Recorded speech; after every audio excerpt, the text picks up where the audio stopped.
Dana darurat itu sebenarnya satu bentuk tabungan juga gitu ya sebenarnya. Dan memang dia termasuk yang wajib juga.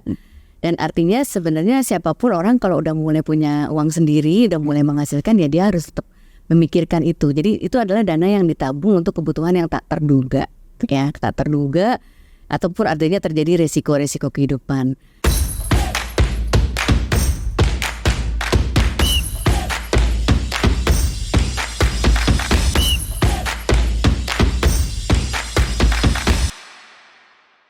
Oke, menurut Mbak Meta sendiri nih, biasanya kesalahan apa sih yang sering dilakukan first time jobbers nih ketika mereka baru mendapatkan pekerjaan nih, gitu. Kalau misalnya waktu dulu nih Mbak Meta, kalau aku boleh sharing juga gitu. Jadi ketika aku fresh graduate, kemudian aku dapat pekerjaan, itu aku ngerasa seneng banget dong ya pasti ya Mbak Meta. Apalagi ketika aku dapat gaji untuk pertama kalinya. Sampai aku merasa aku lost control lah terkait dengan keuangan itu, uang itu gitu tentunya. Dimana untuk waktu saat itu ketika aku dapat gaji pertama itu aku kebanyakan kebutuhan yang di luar dugaan aku gitu. Jadi pas pertama yang tadinya pas kuliah ngekos itu kan bayar kosan dari orang tua ya kayak pemirsa gitu. Tapi kalau untuk pas ketika kerja uang kos kita yang nanggung. Itu pertama nih Mbak Meta. Yang kedua adalah ngopi-ngopi cantik gitu kan sebagai bentuk self reward dengan teman-teman baru yang ada di kantor.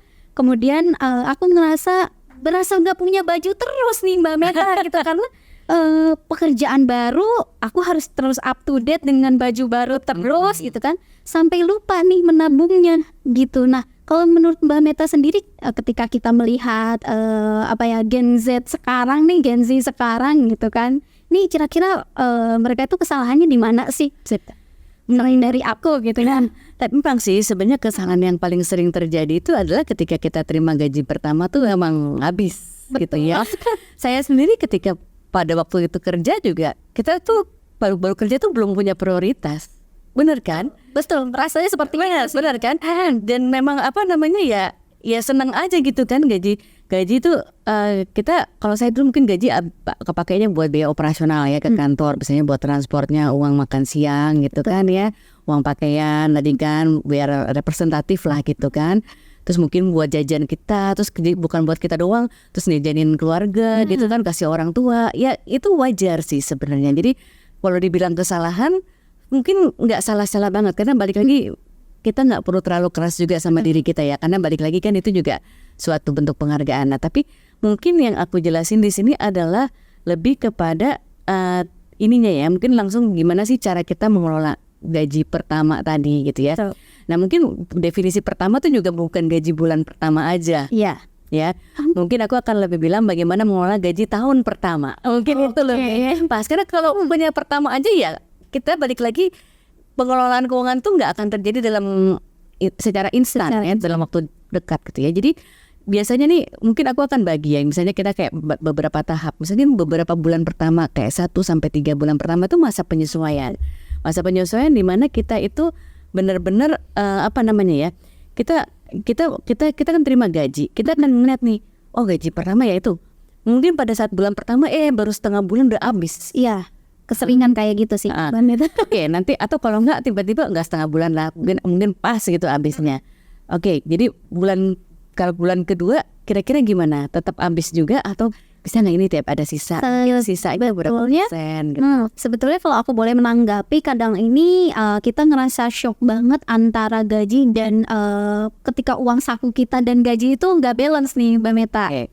Gitu. Jadi misalnya aku kasih case konkret lah ya. Jadi ketika pas kuliah aku dalam 1 bulan mungkin ada kali ya di 4 juta gitu dalam 1 bulan nih habisnya. Tapi ketika dapat pekerjaan pertama, itu kan namanya kita juga baru pertama ya. Kadang tuh gak sesuai sama ekspektasi banget nih gajinya. Kadang UMR dan UMR-nya pun di setiap itu tuh berbeda. Jadi istilahnya agak kok gaji itu lebih kecil ya dibandingkan uang saku kita. Ini yang culture shock tuh kan bisa dua. Bisa ternyata selama ini uang saku kita, kalau kita sebagai anak yang beruntung gitu ya, ternyata uang saku dari orang tua lebih besar daripada gaji yang kita terima. Atau bisa jadi yang kedua juga, ternyata begitu kerja gajinya besar banget sampai nggak, oh beda banget ternyata ya gitu kan. Tapi balik lagi, ketika kita kuliah mungkin kita masih kayak tadi kita mungkin masih ketinggal sama orang tua atau mungkin kos. Tapi biaya kos atau mungkin dari kuliah juga udah kos, tapi kosnya mungkin pada waktu itu di mana, sementara kerja di kota besar. Beda banget. Mungkin tadi uang saku 4 juta pada saat itu cukup, begitu keterima kerja ternyata 4 juta yang sama bisa beda. Betul. Rasanya beda banget. Memang beda gitu ya. Jadi makanya ini kembali lagi, makanya kita tuh perlu lihat lagi sekarang bahwa jadi tadi di masa-masa beberapa bulan pertama, 3 bulan pertama tuh masa penyesuaian. Jadi bener-bener nggak bisa dipaksain bahwa, jadi ini kayak masa trial and error lah. Gitu ya. Jadi katakanlah oke, gaji 4 juta tadi, wah bulan pertama langsung habis. Bulan kedua kira-kira ada sisanya nggak? Sisanya 200.000. Oke deh. Tapi gimana ya? Terus bulan ketiga gimana? Jadi artinya di 3 bulan pertama tuh benar-benar trial error tadi. Dan di situ yang penting adalah kita tuh mulai mencatat gitu. Mencatat apa aja sih duitnya habis kemana. Ya pertama kali terima gaji itu penting. Ada kayak tadi kan mungkin masih coba-coba juga. Oh kayaknya yang besar itu adalah uang transport. Ya udah gimana kalau saya ngekos aja di tempat dekat. Saya hitung-hitungan mungkin biaya transport sama biaya kos gedean mana. Mungkin begitu kan. Jadi itu masa-masa penyesuaian. Ketika kita terima kerja aja ada masa probation ya 3 bulan ya. Jadi artinya kan kita juga masih Probation juga terus ya. Probation juga, terus tahu-tahu nggak diperpanjang, wah nol lagi kan gitu kan. Gimana tuh? Makanya jadi artinya kita tuh oke, berarti kan tahu nih kalau kayak tadi kayaknya gaji 4 juta kurang nilai. Jadi sih bisa nggak ya cari kerjaan yang gajinya lebih tinggi gitu kan. Jadi kita punya kebayang juga bahwa oh ternyata kebutuhan hidup ketika bekerja itu sekian gitu ya. Kalau dulu uang makan siangnya juga gimana? Karena di tempat lingkungan kerja saya nih nggak ada makanan murah, makanannya mahal-mahal semua nih, food court semua gitu kan. Sekali makan minimum 50.000. Wah, habislah duitnya 50.000 kali 20 hari aja udah berapa? Udah berapa tuh ya? 1 juta. Ya, betul. Tapi itu baru makan siang sekali loh. Iya kan? Gitu. Atau malamnya ya kita pulang, belum jajannya, belum apa lagi gitu kan. Jadi artinya oke, mungkin mulai menyiasati gimana kalau bisa ini ya, bisa bawa dari rumah, atau mungkin oh ternyata ada yang lingkungan teman kantor tuh ada catering kantor gitu atau apa. Jadi kita bisa memanfaatkan masa-masa penyesuaian. Memang kita cari oh ya mungkin ada tempat makan yang lebih murah di situ. Kita ini yuk sama teman-teman kita cari alternatif. Itu kan suatu proses pengenalan juga gitu. Jadi memang kita nggak bisa berharap banyak di 3 bulan pertama gitu ya. Kayak gitu. Nah nanti 3 bulan kedua nih, bulan ketiga, bulan ke-6 nih, ketika kita mungkin udah merasa lebih mapan, kita baru mulai belajar nih. Oh iya ya, kita mungkin bisa mulai tadi ngisiin sisanya berapa sih? Sisanya cuma 200.000. Sisanya cuma oke, kalau enggak saya bisa nggak ya ngisiin 5% aja gitu ya. Artinya 5% saya mulai nabung. Ya udah, kadang-kadang tabungan pun ya kita nggak usah yang pusing-pusing dulu. Pokoknya ada sisa duit di rekening gitu ya. Sisanya makin lama, jadi tiap bulan tuh nggak minus gitu. Ada dulu. Yang penting bangun habitnya dulu gitu ya. Nanti setelah 6 bulan habitnya mulai ada, baru kita mulai belajar cari tahu gitu ya. Ini kira-kira kalau saya punya uang segini bisa nyisihin 200.000, 500 sebulan, ini sebaiknya ditaruh di mana ya? Kalau ditaruh di tabungan aja nanti kepake juga. Mungkin kita mulai udah taruh di tempat lain gitu kan ya. Sekarang kan banyak fintech gitu ya. Jadi kita udah bisa mulai mengalokasikan. Jadi di itu kita mulai mencari tahu, dan di bulan ke-6 dan sampai 1 tahun tuh kita mulai mempraktekkan. Artinya ya udah deh, saya mulai nih 500 sebulan saya taruh kemana, atau oh ternyata kepake, ya udah bulan ininya cuma 200, jadi bulan depannya nambah lagi jadi kita dimulai secara bertahap gitu ya, nggak langsung. Dan tadi kadang-kadang ketika kita mulai menabung pun kita baru sekadar menabung, kita belum menyesuaikan dengan tujuan keuangan. Betul ya, baru mulai nabung, mulai pikir oh udah deh abis kerja setahun pengen jalan-jalan gitu ya. Artinya ya memang uang tabungannya udah langsung punya kepake buat yang lain lagi gitu kan. Ya itu nggak apa-apa, tapi yang penting kita mulai menabung dengan uang sendiri dulu, itu rasanya beda. Berarti membangun habitnya terlebih dahulu lah ya Mbak Meta. Bangun habitnya nanti begitu ya, ketika udah 1 tahun, ketika udah ada habitnya baru kita mulai lebih jauh. Oke, mungkin instrumennya lebih ke sini, ke situ. Mulai belajar keuangan kan sekarang justru kalau menurut saya nih anak-anak sekarang itu mereka udah exposure knowledge-nya udah banyak. Mereka udah tahu sekarang ada reksadana, sekarang bisa main saham, sekarang bisa pakai Bitcoin. Jadi yang ada mereka sebenarnya belum punya habitnya, tapi mereka udah langsung masuk ke situ. Udah langsung terjun. Tapi yang ada tadi kebanyakan yang sering saya temuin tuh generasi sekarang, mereka tuh sangat ambisius gitu ya. Dimana ketika mereka terima gaji, mereka 50% langsung diinvestasiin, langsung ditabung. Yang ada ketika tengah bulan mereka udah habis duitnya, akhirnya dipakai lagi duitnya. Jadi akhirnya sebenarnya jumlah yang ditabung atau investasi itu nggak stabil dan bahkan kadang iya kadang enggak. Iya betul. Gitu. Artinya kita nggak bisa berharap ketika saya di awal saya sisihin 50%. Itu dalam 2 minggu tuh duitnya belum berkembang gitu ketika kita udah narik lagi. Jadi sebenarnya nggak ada hasilnya juga. Jadi better we start small, we start slow, but we start often gitu ya. Kita mulai dengan sering gitu kan. Jadi kita nggak kita sewajarnya juga, jangan nanti kita di tengah bulan udah manyun, atau kalau nggak baru punya tabungan sedikit tahu-tahu kepake, tapi kepakainya juga bukan buat yang kebutuhan. Tahu-tahu ntar ada acara ini nih di situ, ada konser ini, ada promo itu gitu kan, yang ada kepake juga. Tapi sebetulnya kalau aku sendiri, aku juga kayak gitu sih Mbak Meta. Jadi ketika aku gaji ya nih hampir saat ini gitu ya, aku bisa bilang jadi ya 50% untuk nabung dulu. Jadi aku lebih ke men-challenge diri nih gitu. Jadi aku lihat 50% untuk nabung dan 50% lagi untuk kehidupan. Tapi ternyata di tengah jalan aku juga merasakan hal yang sama Mbak Mita. Jadi 50% itu tuh kok ngerasa kurang ya. Jadi pakai lagi nih. Dan justru itu kadang-kadang kita itu langsung naruh angka 50% tuh juga angka yang dari langit kadang-kadang. Padahal sebenarnya justru makanya tadi aku bilang yang penting dilakukan pertama itu adalah nyatet dulu nih gitu ya, 3 bulan pertama tadi. Oh ya ternyata uang transport yang saya butuhkan, katakanlah transportasi saya yang paling efisien adalah naik ini atau naik itu. Tapi saya tahu nih, bentar lagi musim hujan, saya nggak bisa pakai itu, saya nggak bisa pakai ojek lagi nih, saya harus pakai, mungkin harus siapin uang naik taksi atau uang apalah yang berbeda gitu kan, kayak gitu. Jadi emang kita harus punya budget anggaran keuangan yang realistis gitu. Gak usah gitu, kita buat dari anggaran mingguan deh. Kira-kira seminggu habis berapa sih? Kalau gajinya 4 juta, seminggu habis 500.000, berarti kan sisanya emang 2 juta. Pakai 2 juta kan. Tapi sebenarnya 500.000 ini, jangan-jangan 500.000 ini aku nembeng temen terus nih. Sekali waktu dia gak ditembengin, aku gak punya uangnya gitu kan. Kayak gitu. Jadi ya mungkin yang realistis berapa gitu. Kalau misalnya yang realistis ada 750.000 kali 4, berarti berapa tuh? 3 juta, berarti sisanya 1 juta. Ya udah, kita mulai nggak 1 juta. Tapi itu juga mungkin baru keuangan yang rutin kan, baru kata kebutuhan rutin kan, buat transport, buat apa. Terus tahu-tahu di weekend ini ada undangan ulang tahun, undangan temen nikah, temen kantor nikah, ada kepake lagi. Ada uang 1 juta yang udah ditabung kepake lagi. Jadi mungkin kita mulai dengan yang realistis dulu gitu ya, kayak dalam ilmu keuangan sebenarnya kalau kita ngomongin berapa sih tingkat menabung, itu kita namanya saving ratio. Sebenarnya idealnya saving ratio itu memang 10%. Artinya 10% itu nggak banyak, ya kan? Tapi sama kayaknya dong. Iya, tapi 10% itu minimum sebenarnya ya. Kalau bisa lebih banyak lebih baik kayak tadi. Artinya kalau kita mau langsung 50% itu actually minjam a lot. Iya, sebetulnya gitu ya. Tapi jangan kaku juga gitu ya. Ketika katakanlah baru mulai banget terus gajinya UMR 10% aja udah banyak banget.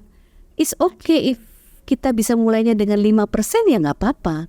Tapi sering gitu dan nggak putus gitu. Sebenarnya itu yang paling penting gitu ya. Jadi ya udah mulailah dari 10% dulu. Jangan langsung 50%.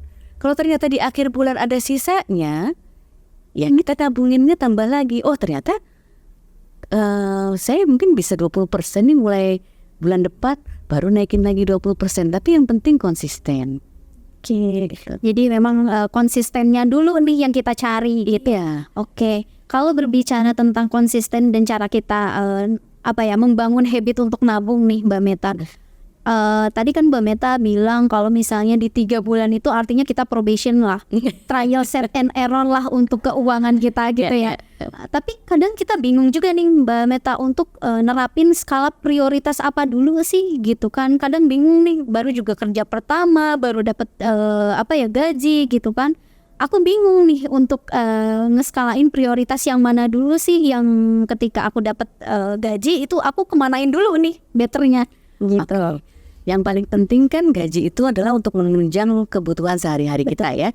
Makanya kalau kebutuhan sehari-hari itu apa dulu sih? Kayak tadi kan untuk kerja sendiri ya butuh transport, butuh makan, butuh mungkin ya paling enggak make up lah atau apa yang biar agak rapi gitu ke kantor. Kan itu menunjang performa kita juga iya kan, jangan sampai ntar bosnya ngeliat nih anak males banget sih, kecil banget gitu kan ya, niat kerja nggak gitu kan, jangan sampai begitu. Terus abis itu ada kebutuhan apa lagi di luar itu gitu ya. Ada mungkin yang memang tadi kita masih, anak sekarang masih muda udah jadi sandwich generation. Iya. Jadi artinya mungkin dia juga masih harus bayarin uang sekolah adiknya atau gimana. Jadi dia udah punya pos-posan. Jadi kita punya prioritas sendiri-sendiri gitu kan ya. Terus belum lagi ada yang mungkin punya prioritasnya adalah enggak, saya udah mau nyiapin, saya mau sekolah lagi. Jadi dia akhirnya kalau dia nggak nabung buat keluarga, dia nabung buat dirinya sendiri. Oh ya, prioritas saya adalah saya pingin bisa sekolah lagi dalam waktu 2 tahun misalnya. Jadi dia udah mulai nabung. Nah jadi prioritas ya pasti kita harus tahu dulu nih mana yang kebutuhan, mana yang keinginan. Ini adalah rumus dasar kalau kita kelola uang. Nah kebutuhan tadi ya orang baru kerja ya kebutuhan terkait dengan kantor. Lalu keinginan juga untuk sehari-hari ya, untuk tadi untuk bisa ngopi-ngopi, untuk weekend gitu kan, itu masukin juga ke dalam anggaran. Jangan lupa ya. Kalau enggak kita nggak masukin anggaran ya tadi akhirnya kita makan tabungan gitu. Betul. Itu. Nah baru habis itu prioritas lainnya yang kita anggap akan perlu buat kita, bukan buat sekarang tapi buat ke depan gitu. Tapi menurut Mbak Meta sendiri, rasio yang ideal nih ketika saat kita mendapatkan gaji gitu kan, berapa rasio yang ideal untuk untuk kebutuhannya, berapa persen untuk savingnya ataupun keinginan lainnya lah gitu. Itu rasionya kira-kira yang paling ideal tuh gimana sih? Nah, sebenarnya kalau kita ngomongin rumusan ya, betul. Mungkin pernah dengar yang namanya 10 20 3 ya. Ada 50 30 20 gitu ya. Itu tapi itu adalah sebenarnya hanya referensi ya. Karena di mana mungkin 50% kepake buat kebutuhan, 30% buat yang keinginan tadi, 20% yang buat tabungan. Itu gambaran ideal. Tapi kembali lagi kan itu akan tergantung dari pertama nominalnya berapa.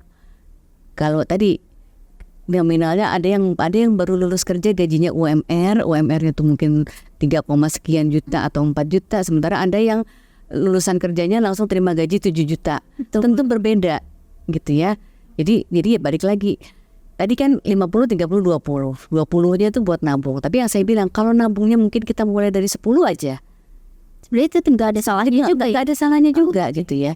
Tapi pastiin dulu tadi bahwa kita tuh memang bisa dengan punya catatan tuh kita bisa memilah, oh berarti yang ini memang butuh nih tiap hari, butuh berapa uang pulsa, uang data saya butuh berapa gitu kan, atau oh ternyata sekarang di kantor yang ini saya uang pulsa diganti, jadi kan oh mana yang bisa kita ini ya. Nah kita juga perlu tuh misalnya ketika kita kerja kita tahu kan benefit apa sih yang kita dapat. Ada yang mungkin dapat tunjangan makan, ada yang mungkin dapat tunjangan transport, tunjangan pulsa, tunjangan parkir segala macam.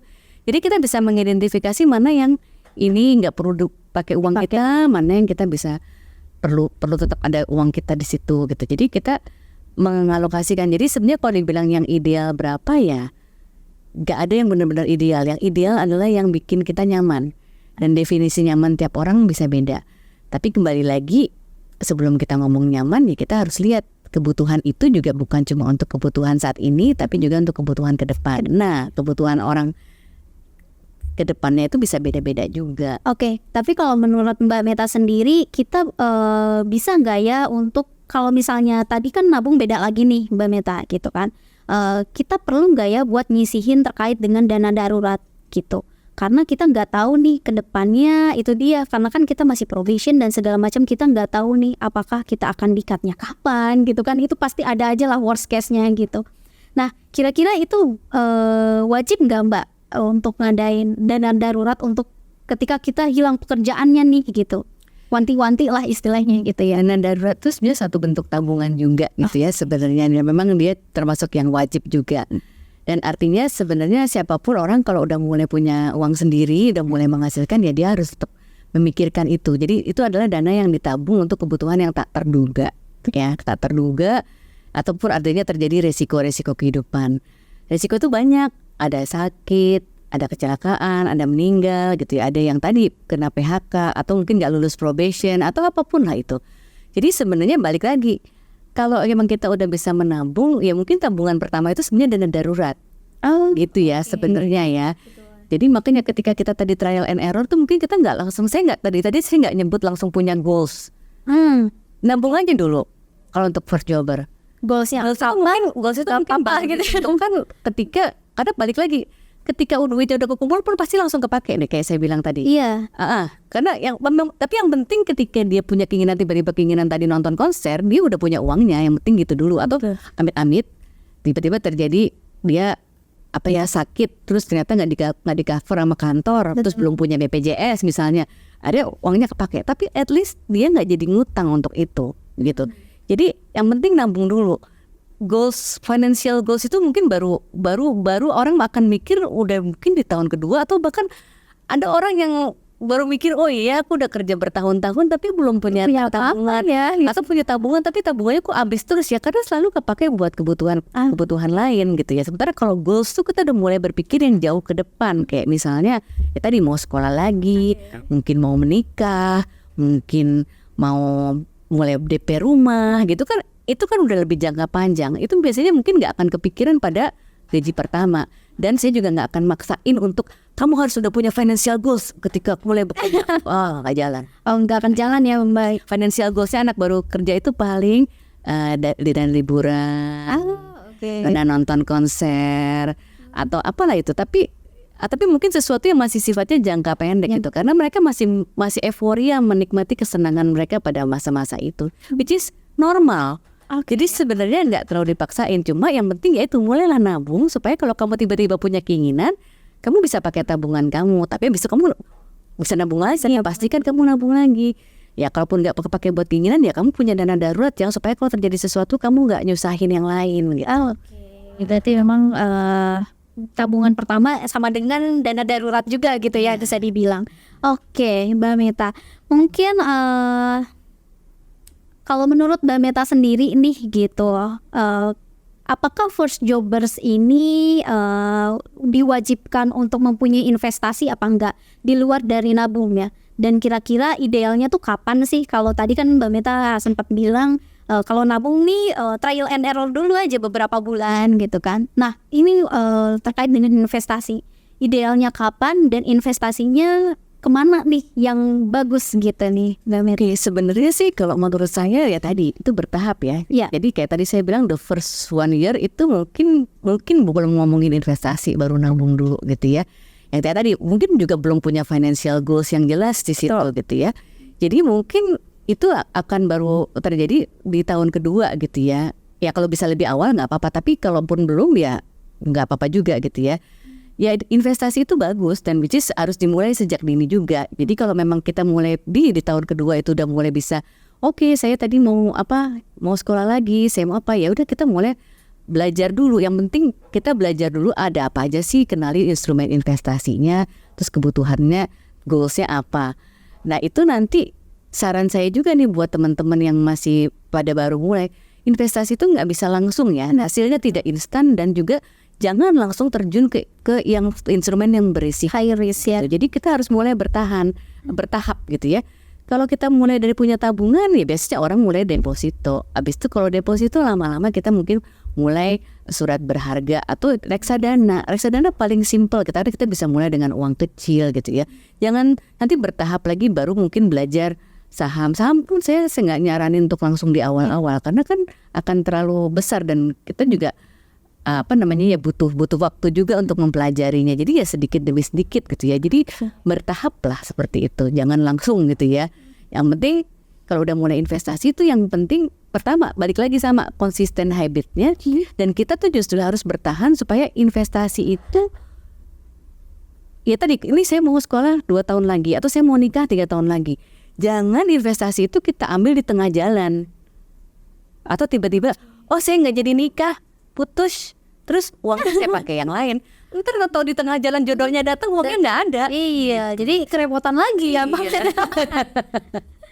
Oke deh, ngomongin banyak terkait dengan financial planning yang tadi ya Mbak Meta. Menurut Mbak Meta sendiri nih, untuk pertanyaan terakhir nih Mbak, bagaimana cara menemukan keseimbangan nih Mbak antara kita menabung, investasi, dan cara untuk menikmati hasil kerja kita nih di awal karir? Kadang kan itu juga masih belepotan tuh kita tuh ya. Ya. Nah gimana nih cara agar mereka tuh bisa seimbang lah setidaknya? Ya balik lagi ya, ini kata keseimbangan tuh bagus sebenarnya. Jadi keseimbangan tuh kan seperti di tengah-tengah ya. Dan seperti kita juga selalu ada uji cobanya selalu kan, trial error gitu. Jadi artinya kita untuk bisa meraih keseimbangan gitu, pertama ya menurut saya tuh kembali lagi kita mulainya dari mindsetnya kita dulu juga gitu ya. Kalau memang mindset itu kan bisa kita lihat dari pola pikir kita. Kita tuh berpikir bahwa oh saya masih muda nih, saya punya banyak waktu, saya punya potensi, saya akan mengembangkan. Jadi itu namanya abundance mindset gitu ya. Jadi saya berpikir bahwa oke, saya terima gaji ini gak akan saya habisin, tapi saya akan kembangkan untuk jadi ini. Mungkin gajinya habis, tapi yang ada dia kerja tepat waktu, gak pernah telat gitu kan. Terus apa-apa, oh dia penampilan selalu rapi sehingga jadi orang senang bekerja sama dia. Jadi itu mungkin adalah uang yang dia keluarkan untuk dirinya sendiri, tapi mendukung produktivitas dia gitu ya. Jadi is okay juga gitu ya. Sehingga uang itu saya lihat sebagai sumber saya mengembangkan diri. Sementara kalau kita punya mindsetnya scarcity gitu, artinya saya kok kekurangannya gajinya cuma UMR, nanti mau naik gaji berapapun kita mindsetnya kan gitu, gaji saya cuma kayak cuma gini. Padahal sebenarnya justru kita lihat itu seperti apa gitu ya. Jadi jangan, kalau masih mulai kita harus bangun, melatih untuk punya abundance mindset itu. Dan dengan mindset yang tadi itu kita bisa ngelihat dari sisi banyak hal. Pertama kita ngelihat dari kehidupan kita dulu juga, bahwa hidup itu kan panjang. Jadi kita mulai harus berpikir, saya ini kerja nggak cuma buat sekarang, tapi buat nanti, gitu kan? Kalau anak sekarang tuh, ya udah saya mau kerja bener sekarang supaya saya cepet naik pangkat, saya sempat ke karir naik, karena fokusnya di situ dulu aja, jangan fokus di uangnya. Oh saya tahun pertama gaji segini, tahun depan harusnya segini. Gak mungkin orang naik gaji kalau performa saya juga nggak bagus. Betul. Jadi artinya fokuslah dulu sama pekerjaan kita kerja dengan baik, dan tadi kita fokusnya jangka panjang. Kalau saya jangka panjangnya saya pingin jadi ini, ya itu semua bertahap gitu ya. Nah sama kalau kita udah mulai berpikir karir seperti itu, artinya uang saya pun gitu. Ini saya punya gaji sekian ya, saya sekarang bisa punya gaji sekian, tahun depan saya naik gajinya berapa ya, kan nggak tahu juga. Tapi ya udahlah, saya harus siap-siap kalau ada sesuatu. Jadi kita mengelola uang juga berpikir untuk jangka panjang, nggak langsung dihabisin sekaligus untuk saat ini. Karena jangka panjang kan bisa jadi ada ketidakpastian. Jadi kita harus sudah mulai menabung juga nih untuk jangka panjang. Jadi itu pertama kita lihat kehidupan kita ya. Jadi kita lihat ke diri kita, kehidupan kita. Dan akhirnya kita melihat bahwa si uang itu sebenarnya kan adalah sebagai suatu bukan tujuan utama sebenarnya, tetapi suatu alat untuk bisa mencapai tujuan kita gitu kan. Kayak tadi, mungkin saya berpikir kalau saya mau berkembang mungkin saya harus sekolah lagi. Jadi saya nabung uang itu untuk uang sekolah saya. Habis lulus sekolah saya bokek lagi ya. Tapi kan saya udah punya gelar baru, jadi sehingga saya bisa bekerja lagi dengan harapan bisa naik lagi gajinya, bisa opportunity bisa kebuka. Jadi kita mulai berpikir bahwa uang itu akan membantu kita, bukan uang itu tujuan akhir kita. Jadi itu penting nih. Jadi mindset tuh yang paling awal. Setelah itu baru kita kalau udah punya mindset yang benar, biasanya kita juga tadi, oh pola kerja kita benar, pola hidup kita benar. Jadi saya tahu nih, saya kalau mau kerja saya harus bangun pagi, saya mungkin tidurnya juga nggak bisa malam, saya mungkin weekend juga nggak bablas gitu kan, sehingga saya mengatur. Akhirnya saya juga punya ini bahwa oh saya mungkin juga perlu hidup sehat. Jadi orang yang kalau punya mindsetnya jelas, dia behaviornya akan kebawa juga. Oke, berarti saya harus disiplin, ngatur waktu, jaga makan, jaga tidur, termasuk kelola uang. itu akan berjalan gitu ya, behavior itu akan terbentuk. Kalau kita udah punya behaviornya, baru kita bisa mencapai tujuan kita. Kita di tujuannya adalah punya karir yang bagus, tujuannya adalah punya uang yang banyak. Ya itu semua nggak terjadi dalam sekejap gitu ya. Jadi kalau tadi pertanyaannya bagaimana cara menemukan keseimbangan antara menabung dan menikmati hasil kerja. Kerjanya Nah tadi kita terakhir ngomongin goals ya, kita punya tujuan keuangan. Terus tadi saya udah nyebut kita bahwa tidak ada sesuatu yang instan. betul. Tapi kita perlu ingat juga bahwa tidak ada sebenarnya sesuatu yang pasti juga gitu ya. Jadi artinya kita harus selalu bisa manage risiko dengan punya tabungan, tapi bukan berarti kita juga tidak menikmati. Nah balik lagi, kehidupan tadi kan ada saat ini, ada saat ke depan. Kita nggak pingin yang saat ke depan tadi kita mungkin bisa merencanakan, tapi tidak pasti juga. Artinya kita harus selalu fleksibel di tengah-tengah. Tapi bukan berarti juga ketika sekarang kita tidak menikmati hasil kerja, kita sekarang nabung terus untuk ke depan. Padahal belum tentu terjadi juga nih di depan. Tapi kalau terjadi apa-apa kita udah siap gitu ya. Nah jadi kalau saran saya, kita menikmati hasil kerja itu boleh banget. Kayak tadi ya. Tapi menikmatinya tuh kalau bisa sesuatu yang sifatnya produktif, yang kayak saya bilang tadi. Liburan boleh, karena abis itu kita segar, kita bisa kerja lagi, kita punya bisa ide baru. lagi. Tapi artinya kita perlu mengukur liburan seperti apa yang bisa agak produktif. Oh mungkin saya liburan ke tempat yang baru, di mana saya belajar sesuatu. Nggak perlu tempat yang baru itu yang mahal, yang mewah, yang apa, tapi sesuatu yang bisa saya dapat pelajaran, mungkin seperti itu. Atau kayak tadi, mungkin uang saya habis buat apa tadi ya?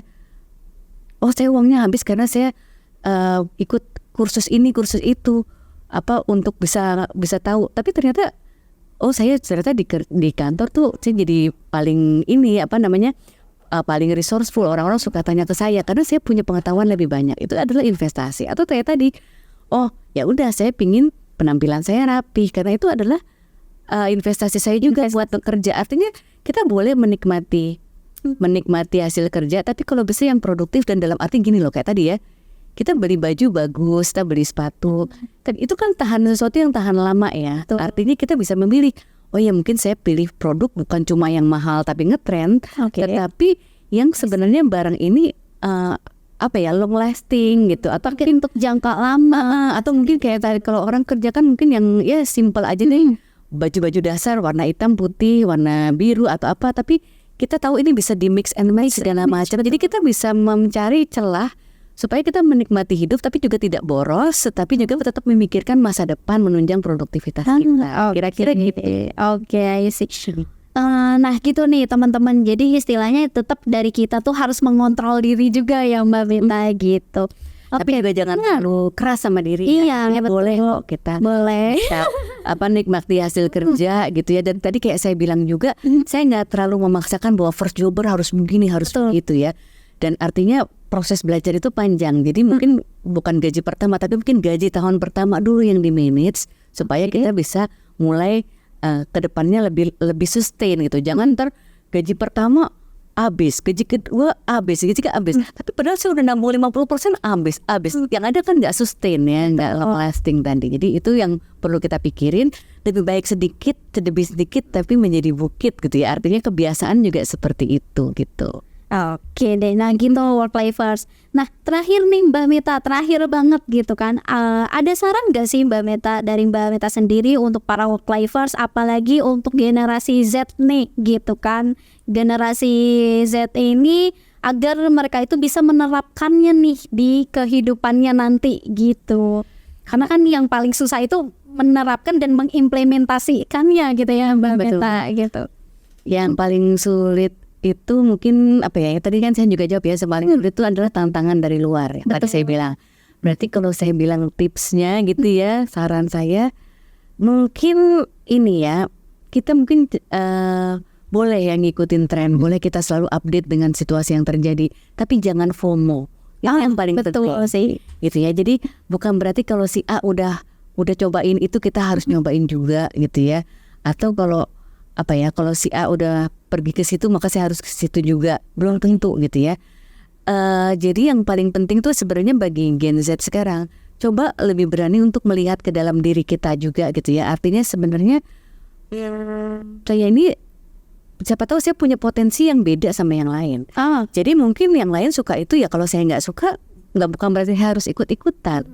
Jadi kan katanya sekarang selain FOMO ada FOPO ya. Fear of other people's opinion. Gimana Gitu. tuh? Aku baru dengar nih Mbak Meta. Ya kalau FOMO kan fear of missing out, bikin ikut-ikutan. Tapi itu tadi, kalau nggak ikut-ikutan nanti apa kata orang? Oke. Kamu kok kerja di situ?